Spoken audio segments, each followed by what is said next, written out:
خواب بودم خواب دیدم مردم، بی نهایت خسته و افسردم.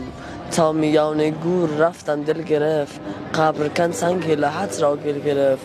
روی من خروار ها از خاک بود، وای قبر من چه وحشتناک بود. بالش زیر سرم از سنگ بود، غرق ظلمت سوت و کور و تنگ بود. هر که آمد پیش حرفی راند و رفت، سوره حمدی برایم خواند و رفت.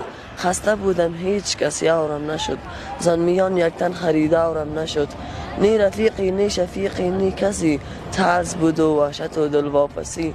ناله می کردم ولیکن بی جواب، تشنه بودم در پی یک جرعه آب. آمدن از راه نزدم دو ملک، تیره شد در پیش چشمانم فلک. یک ملک گفتا بگو دین تو چیست، دیگری فریاد و زد رب تو کیست. گرچه پرسش ها به ظاهر ساده بود، لرزه بر اندام من افتاده بود. هرچه کردم سعی تا گویم جواب، صد نطقم